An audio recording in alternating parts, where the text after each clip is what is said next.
নমস্কার বন্ধুরা, সোনার গল্পতলী চ্যানেলে আমার সকল শ্রোতা বন্ধুদের স্বাগত জানাই। আজ যে গল্পটি পড়ে শোনাবো সেটি হলো আশাপূর্ণা দেবী রচিত অবদ্ধ পৃথিবী। নোটের গোছাটা হাতে নিয়ে গুনতে গুনতে আরাধনা ভুরু কুঁচকে প্রশ্ন করেন, কম যে? বীরেশ্বর আকাশ থেকে পড়েন, কম? কম নাকি? কত কম? 20 টাকা। বীরেশ্বর যেন অথই জলে। 20 টাকা কম? বলো কি? তাই তো, কি করলো বুঝতে পারছি না তো। কি একটা কথা উঠেছিল বটে, প্রভিডেন্ট ফান্ডের টাকা নাকি আরো বেশি হারে কাটবে। সে কি এই মাস থেকেই? আরাধনা বিরক্তভাবে বলেন, ন্যাকা বোকার মতো কথা বলছো কেন? অফিসের ফান্ডে টাকা বেশি কেটে নিল কিনা তা তুমি জানতে পারোনি? আহা, অতটা কান দিয়ে শুনিনি আর কি, কাল খোঁজ নেব। আরাধনা মুখে যতটা বিরক্তি ফোটানো সম্ভব তা ফুটিয়ে বলেন, খোঁজ নিয়ে তো আমার মাথা কিনবে। 20 টাকা কমে গেল, আমি চালাবো কি করে? বীরেশ্বর পরম সান্ত্বনার ভঙ্গিতে বলেন, ও হয়ে যাবে একরকম করে। তোমার বাজেটে 20টা আইটেম কি আর নেই? সব থেকে একটা করে টাকা বাঁচালেই। একেই 20 টাকার ঘাটতির বিরক্তি, তার উপরে এই হাড় জ্বালানো সান্ত্বনা। আরাধনা রেগে বলেন, বাঁচানোর ভারটা তুমি নিও তাহলে। ঠাকুরের মাইনে থেকে 1 টাকা, ঝিয়ের মাইনে থেকে 1 টাকা, বাড়ি ভাড়া, ইলেকট্রিক বিল, কাবুলের কলেজের আর উষার স্কুলের মাইনে, তোমার পিসির মাসোহারা, সব থেকে কাটো 1 টাকা করে, জমে যাবে। বীরেশ্বর অপ্রতিভভাবে বলেন, আহা, ওসব থেকে কি আর সম্ভব? ধরো তোমার গিয়ে শাড়ি, জুতো, জামা, স্নো, সাবান, পাউডার এসব থেকে।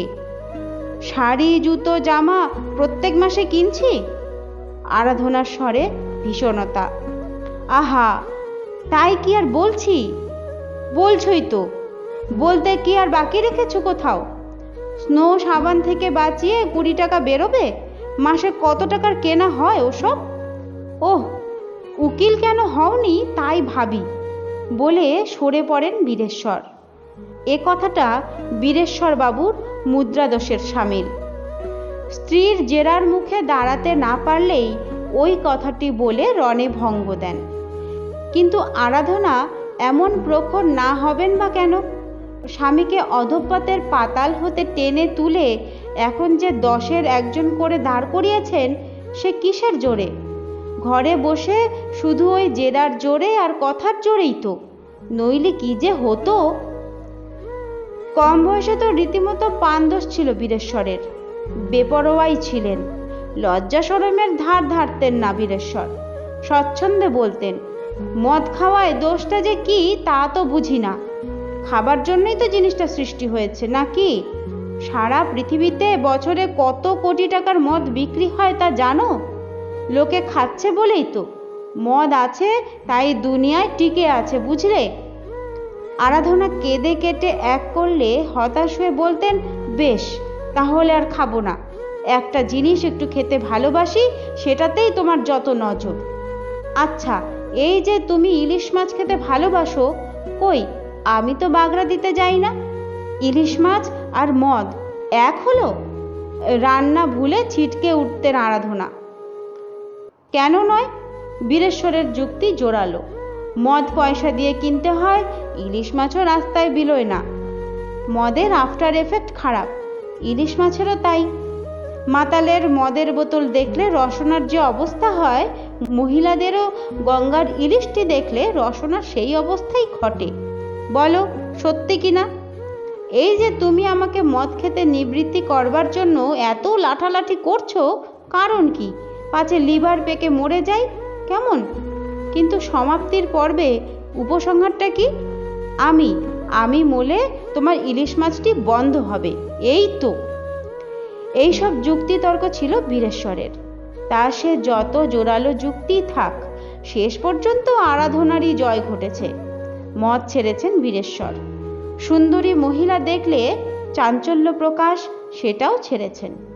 অবশ্যই উল্লেখযোগ্য স্বভাবদোষ তার ছিল না, কিন্তু পথে ঘাটে ঘরে সংসারে সুন্দরী তরুণী দেখলেই চোখ টেরা হয়ে যেত বীরেশ্বরের। আর আরাধনার শত ধিক্কারে এবং গালাগালেও অবিচলিত চিত্তে বলতেন, ভালো জিনিস চোখে পড়লে তাকিয়ে দেখব না? মানুষের তৈরি যান্ত্রিক শিল্প তো নয়, স্বয়ং বিধাতা পুরুষের হাতে শিল্পকলার নমুনা। এও যদি হাঁ করে না দেখব তো দেখব কি? ফুল দেখে মোহিত হও না তোমরা? পাখি পক্ষী নদী পাহাড় দেখো না বিভোর হয়ে?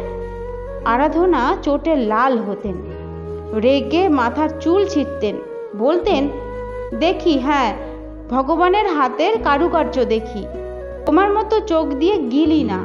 তার মানে হচ্ছে আমার রসবোধ তোমাদের চেয়ে বেশি, আমি পুঙ্খানুপুঙ্খ দেখি।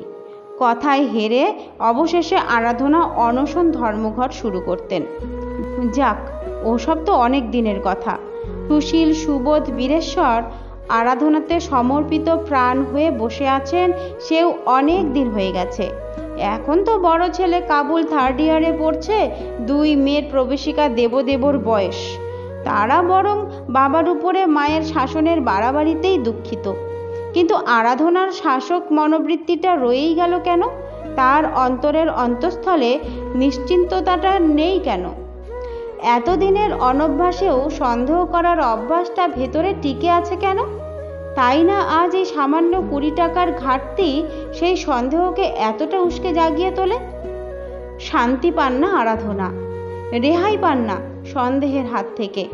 কেবলই তার মনের মধ্যে একটি প্রশ্ন আনাগোনা করতে থাকে, আবার মতিচ্ছন্ন ধরল না তো? কে জানে বুড়ো বয়সে আবার পুরনো কোনো বন্ধুরূপী শয়তানের পাল্লায় পড়লেন কিনা? কে জানে বা নতুন কোনো ক্লাব টাবের আওতায় গিয়ে পড়েছেন কিনা? সন্দেহই সন্দেহের পৃষ্ঠপোষক। ভাবতে ভাবতে মনে হয় আরাধনার কদিন থেকেই যেন লক্ষ্য করছেন, আপিস থেকে এসে কোথায় যেন বেরিয়ে যাচ্ছেন বীরেশ্বর, রাত করে ফিরছেন। নিজে তিনি সন্ধেবেলাটা পূজার্চনায় কাটান বলেই কদিন খেয়াল করেননি। কিছুদিন হলো গুরুমন্ত্র হয়েছে আরাধনার, কিন্তু গুরুমন্ত্র হয়েছে, আর নতুন পূজান্নিকের নেশায় মেতেছেন বলেই তো আর স্বামীকে পুরনো উচ্ছন্নের পথে যেতে দিতে পারেন না। ভাবলেন 2 দিন পুজো সংক্ষিপ্ত করে বীরেশ্বরের গতিবিধি ধরতে হবে। ঠিক ঠিক যা ভেবেছেন তাই। বীরেশ্বর চলেছেন গুটি গুটি। তাড়াতাড়ি পুজো সেরে 3 তলা ঠাকুর ঘর থেকে নেমে এসেই খপ করে স্বামীকে ধরলেন আরাধনা। যাচ্ছ কোথায়? বীরেশ্বর এইমাত্র ঠাকুর ঘরে সন্ধ্যারতির ঘণ্টাধ্বনি শুনছেন, চিত্ত নিঃশঙ্ক। তাই এই অতর্কিত আক্রমণে চমকে উঠলেন। আমতা আমতা করে বললেন, যাব আবার কোথায়? এমনি। এমনি মানে? এমনিটা কি? লক্ষ্য কিছু তো একটা আছে। বীরেশ্বর পরিহাসের পথ ধরেন, লক্ষ্য তো কিছু নেই, এ যাত্রা মোর লক্ষ্যহীন নিরুদ্দেশের পথে। আরাধনা এ পরিহাসে গলেন না, মুখ ঘুরিয়ে বলেন, বুঝেছি। কোন নিরুদ্দেশের পথ? বুড়ো বয়সে আবার মতিচ্ছন্ন ধরেছ? বীরেশ্বর মৃদু হেসে বলেন, পাগল হয়েছ? যে মতি তোমাতে অর্পিত হয়েছে সে কি আর উচ্ছন্নে যেতে পারে? চিরদিনই মুখে জগৎ মারলে। আচ্ছা, দেখব 2 দিন তোমার মতিগতি। তথাপি বীরেশ্বর বেরিয়ে গেলেন গুটি গুটি এবং ফিরলেন রাত 10টায়। আরাধনা গুম হয়ে রইলেন। ভেবেছিলেন পরদিন বোধহয় আর বেরোতে সাহস করবেন না বীরেশ্বর, কিন্তু না, যথা কল্ল তথা অদ্য। পুজো প্রায় না করেই ছুটে নেমে এসেছেন আরাধনা। এসেই দেখেন বীরেশ্বর চুলে চিরুনি চালাচ্ছে। দেখে আপাদমস্তক জ্বলে যাবে না এ হতে পারে? আবার আবার আজ ছুটছ? কি মুশকিল! বীরেশ্বর বিব্রতভাবে বলেন, তুমি যে সিআইডি হয়ে উঠলে, বাড়ি থেকে বেরোবো না? কই, এতদিন কি বেরিয়েছিলে? এতদিন বেরোচ্ছিলাম না বলে কোনোদিন বেরোবো না এটা যুক্তি নয়। আজ তুমি বেরোবে না, ব্যাস। আমার যে না বেরোলেই নয় গো। নয় তা তো দেখতেই পাচ্ছি। দাঁতে দাঁত চেপে উচ্চারণ করেন আরাধনা। কিন্তু আমি এই দিব্যি দিচ্ছি যদি যাবে। আহ, কি বিপদ!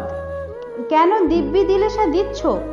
বলছি, তুমি মিথ্যে সন্দেহ পুষে কষ্ট পেও না, আমি ভালো জায়গাতেই যাচ্ছি। মাতালের ভালো জায়গা শুরিখানা, বুড়ো বয়সে আবার তুমি এই কেলেঙ্কারি ধরলে? কাবুল টের পেলে মুখখানা কোথায় থাকবে তোমার? বীরেশ্বর এবার চটে ওঠেন, বিরক্ত স্বরে বলেন, মাতালদের মুখ যেখানে থাকে, জগতে কি মাতাল নেই, না তাদের ছেলে মেয়ে নেই? আবার যদি আমি মদ ধরি, আটকাতে পারবে তুমি? পারবো বই কি, পারতেই হবে। জোয়ান বয়সে নেশা ছাড়িয়েছি, আর বুড়ো বয়সে পারবো না? তুমি ছাড়িয়েছ? হঠাৎ হা হা করে হেসে ওঠেন বীরেশ্বর। হাসতে হাসতে বলেন, সেই আত্মপ্রসাদেই বুঝি এত অহংকার? ছেড়েছে বীরেশ্বর সেন নিজে, বুঝলে? খেয়াল হলো, দিলাম ছেড়ে। ভাবলাম জলজ্যান্ত আস্ত একটা মানুষ যখন তোমার পছন্দ নয়, তখন নাও একটা হাবাগোবা ভালো মানুষ, তাই নিয়েই সন্তুষ্ট থাকো। নইলে বীরেশ্বর সেনকে মদ ছাড়ানো তোমার সাধ্যি? আরাধনা পুজোর তসর পরেই খাটের উপর বসে পড়ে বলেন, তাহলে নিজে মুখে স্বীকার করছো?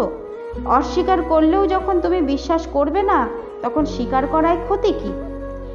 এই বয়সে আর চোখে জল ঝরে না, ঝরে আগুন। আরাধনা রাগে হাঁপাতে হাঁপাতে বলেন, তুমি যদি আর যাও তো এসে দেখবে যে আমি গলায় দড়ি দিয়ে ঝুলছি। বীরেশ্বর আরেকবার হেসে ওঠেন, হেসে হেসে বলেন, পাগল হয়েছ? সকালে বড়ি দেবে বলে ডাল ভিজিয়ে রেখেছ না? বটে, তুমি ভেবেছ তুচ্ছ বস্তুতে এমনই আসক্তি আমার যে মরতে পারি না? আহা হা, তাই কি বলছি? আসক্তিটা আরো উচ্চ বস্তুতে রক্ষিত আছে, তাই কি আমি জানি না? আমি শুধু বলছি, বড়িবিহীন মাছের ঝোল যে আমার মুখে রোচে না, সে কথা বিস্মৃত হয়ে তুমি কি? আচ্ছা, তোমার দৌড় আমি দেখছি। মরবো কেন? মরলে তো তোমার সুবিধেই। বেঁচে থেকেই তোমার জীবন অতিষ্ঠ করছি, রোষো। জীবন অতিষ্ঠ? বীরেশ্বরের ওষ্ঠপ্রান্তে একটু বঙ্কিম হাসি দেখা যায়। সেই বঙ্কিম রেখার খাঁজ থেকেই উচ্চারিত হয়, তার অবকাশ এখনো আছে নাকি? কি কি বললে? আমি তোমার জীবন অতিষ্ঠ করেছি? কই, বললাম নাকি ও কথা? না বলা কথাও বুঝে ফেলো, আশ্চর্য তো। কথার মাঝখানেই খাটের তলা থেকে চটিজোড়া বার করে তাতে পা গলিয়ে নেন। তবু যাচ্ছ? কি মুশকিল! যাচ্ছি তো, কিছুতেই যেতে পারবে না তুমি আজ। এই দেখো, ছেলে মানুষের মতো বায়না ধরছো কেন? বলছি যে না গেলেই নয়। বেরিয়ে যান বীরেশ্বর। বিছে কামড়ানোর মতো ছটফট করতে থাকেন আরাধনা, ভেবে পান না কি করবেন। এক একবার মনে হয় সত্যি এক গাছা দড়ি নিয়ে কড়িকাঠ থেকে ঝুলে পড়েন, মোক্ষম রকম জব্দ হয়ে যাক লোকটা। কিন্তু সত্যি তো আর সেটা সম্ভব নয়। খানিক পরে বামন ঠাকুর এসে ডাকে, মা, দাদাবাবু খেতে বসেছেন? অগত্যায় উঠতে হয় আরাধনাকে। অন্যমনস্কের মতো একটুক্ষণ বসে থেকে বলেন, হ্যাঁ রে কাবুল, তোর বাবা রোজ সন্ধেবেলা কোথায় যায় রে? কাবুল বিস্ময়ের মুখ তুলে বলে, জানি না তো, রোজ যান নাকি? তাই তো যাচ্ছে দেখছি। মার তাচ্ছিল্যব্যঞ্জক সুরে কাবুল কিছুটা চমকিত হয়। মুহূর্তে একটা সন্দেহের বিদ্যুৎ খেলে যায় তারও মনের মধ্যে। ছেলেবেলায় স্মৃতিলুপ্ত হয়নি তার, অনেক অশান্তি, অনেক অশ্রুজল দেখেছে সে। ছেলের গুম হয়ে যাওয়া মুখের দিকে একটা তীক্ষ্ণ দৃষ্টি হেনে আরাধনা বলেন, আর দু একটা দিন দেখি, তারপর এই তোকে ভার দিচ্ছি। কোথায় যায় সন্ধান নিয়ে আমাকে একদিন নিয়ে যাবি সেখানে। তোমাকে? হ্যাঁ, আমাকে। চমকাচ্ছিস কেন? আমি বেঁচে থাকতে বুড়ো বয়সে ওকে লোক হাসাতে দেব না। দুই একদিন কেন, পরপর 4 দিন দেখেন আরাধনা। হতাশের আশায় ভাবতে চেষ্টা করেন, হয়তো তার নিজের ভুল, হয়তো সত্যি সেরকম কোনো কাজ পড়েছিল বীরেশ্বরের। কিন্তু না, আরাধনার ভাগ্য দেবতা বড় নির্দয়। পরপর 4 দিন কোনো ব্যতিক্রম নেই। যথা নিয়মে পুজো করে নামেন তিনি, যথা নিয়মে দেখেন স্বামী বেরোবার জন্য তোড়জোড় করছেন, আর নিষেধ করেন না আরাধনা, শুধু গুম হয়ে থাকেন। বারবার 4 বার। পঞ্চম দিনে কর্তা বেরোতে না বেরোতে ছেলেকে কাছে ডাকেন আরাধনা। ভারী মুখে বলেন, চট করে একটা রিক্সো ডাক দিকিন। ছটপট, কোথায় যায় ও? ধরবই আমি আজ। কাবুল আড়ষ্ট হয়ে বলে, রিক্সো করে? এখন তো তাই বেরোই। পায়ে হেঁটে গেছে, ধরতে অবশ্যই পারা যাবে। বাসে চড়ে, বাসে চড়বো, ট্যাক্সি নেয়, ট্যাক্সি নেব। কাবুল ভয়ে ভয়ে বলে, গিয়ে কি করবে? কি করব কি করব সে কথা এখন এখানে বসে গল্প করার সময় নেই। এখনো গলির ভেতর আছে, বড় রাস্তায় পড়লে আর ধরতে পারা যাবে না। কাবুল কাতরভাবে বলে, তার চাইতে আজকে আমি যাই না মা। দাঁড়িয়ে তর্ক করার সময় আমার নেই কাবুল। বেশ, তুই নিয়ে যেতে না পারিস, আমি একাই যাচ্ছি। পথে বেরিয়ে পড়েন আরাধনা। অগত্যাই কাবুলকে যেতে হয় পিছন পিছন। না, চোখ ছাড়া হয়ে যাননি বীরেশ্বর। অনেকটা পথ একটানা চলেছেন হাঁটতে হাঁটতে। রিক্সা নিয়ে অনুসরণ করবার আদায় আছে। রিক্সার সামনের কদর্য কুশ্রী চটের পর্দাটা মুখের সামনে ঝুলিয়ে দেন আরাধনা। কাবুলের আর নিজের পা দুজোড়া পর্যন্ত কাপড় টেনে টেনে দিয়ে ঢাকা দেন। কোণের দিকে ইঞ্চিখানেক ফাঁক, সেখানে একটি চক্ষু স্থাপিত। চোখ না আগুনের ফুলকি? ম্রিয়মান কাবুল কোণে মাথা হেলিয়ে বসে থাকে নিরুপায়ের ভঙ্গিতে। রিক্সাওয়ালা আরোহিণীর নির্দেশ অনুসারে গজ কয়েক তফাৎ থেকে বাবুকে ফলো করে। গলি রাস্তা থেকে বড় রাস্তা, বড় রাস্তা থেকে আবার গলি, আঁকাবাঁকা কুৎসিত পথ। কোথাও পথেই স্তূপীকৃত জঞ্জাল, কোথাও মরচে পড়া ডাস্টবিনটা উপচে উঠছে, কোথাও পাশের দোতলার খোলা নর্দমা দিয়ে জল পড়ছে ঝরঝর করে। আরাধনা মরিয়া, বাড়ি গিয়ে স্নান করবেন নিশ্চিত, অতএব হ্যাস্তন্যস্ত দেখতেই হবে। শরীর মন ক্রমশই যেন অবশ হয়ে আসছে। এই আস্থা করে প্রত্যহ গতায়াত বীরেশ্বরের। তাহলে শুধু মদই নয়, দ্বিতীয় মকারও? হ্যাঁ, নিশ্চয়ই। রাগেও নয়, দুঃখেও নয়, অপমানের চোখ ফেটে জল আসে আরাধনার। হায় গুরুদেব, আরাধনার স্বামী এমনই নরকের কীট। ইতর হতে হলে কি এমনই ইতর হতে হয়? হঠাৎ কাবুল বলে, মা ফিরে যাই। সঙ্গে সঙ্গে রিক্সাওয়ালাটা বলে, হ্যাঁ হ্যাঁ, গাড়ি আর যাবে না। আরাধনার নিজের মনেই দ্বিধা এসেছিল। ভাবছিলেন, এগোই কি ফিরে যাই? কিন্তু চির স্বভাব অনুযায়ী দুজনের বিরুদ্ধ মতে তার জিদ চাপে। বলেন, আচ্ছা দাঁড়া তোরা এখানে, বলে নেমে পড়েন। কাবুল ব্যাকুলভাবে হাতটা ধরে ফেলে বলে, ওই পচা গলির মধ্যে তোমার আর গিয়ে কাজ নেই মা। আরাধনা হাত ছাড়িয়ে নেন। বিদ্বেষ কুটিল মুখে বলে, কেন, তোদের বাপ রোজ আসতে পারে, আমি গেলেই দোষ? এই রণচণ্ডী মূর্তির সামনে কাবুল শিশু মাত্র। গুটি গুটি অগ্রসর হয় মায়ের পেছন পেছন। বীরেশ্বর ততক্ষণে চোখ ছাড়া হয়ে গেছেন। তা হল, আরাধনার হাত ছাড়াতে পারবেন না। ছেঁড়া মাদুর, কাজ ভাঙা লণ্ঠন, নড়বড়ে জল চৌকি, স্কুলের আসবাব এই। বিদ্যার্থীদের চেহারাও তথৈবচ, কালো, রোগা, খালি পা, খালি গা, লজ্জা নিবারণার্থে মাত্র একটা করে হাফ প্যান্ট। কিন্তু পরিবেশ যাই হোক, উৎসাহের অভাব নেই। বীরেশ্বরকে দেখার সঙ্গে সঙ্গেই সেই গুটি 20-22 মানব শিশু সমস্বরে কলরল তোলে, লেট লেট, মাস্টার মশাই আজকেও লেট। নড়বড়ে জলচৌকিটির উপর আসন পরিগ্রহ করে বীরেশ্বর ফুল্ল মুখে বলেন, মাস্টার মশাই একেবারে লেট লতিফ। হাসির আর ঠেলাঠেলির ধুম পড়ে যায় ছাত্রদের মধ্যে। বাতাসে কম্পিত ভাঙা লণ্ঠনের নিষ্প্রভ আলোটুকুতেও তাদের ছায়াগুলো অনেক বড় হয়ে কাঁপতে থাকে পেছনের বিবর্ণ প্রাচীরটার গায়ে। কাঁপতে থাকে পৃথিবী, লজ্জায় কাঁপতে থাকে অদূরবর্তিনীর পা দুখানা। ছেলে রয়েছে সঙ্গে। আরাধনার নিচতার সাক্ষী হয়ে গেল চিরদিনের মতো। প্রয়োজন ছিল না, তবু এবারেও কদর্য কুশ্রী সেই চটের পর্দাটার সামনে ঝুলিয়ে দিয়েছেন আরাধনা। একলাই চলেছেন, কারণ চটটা ঝোলাবার সঙ্গে সঙ্গেই, তুমি ওঠো, আমি হেঁটে যাচ্ছি বলে কাবুল লাফিয়ে নেমে পড়েছে রিক্সা থেকে।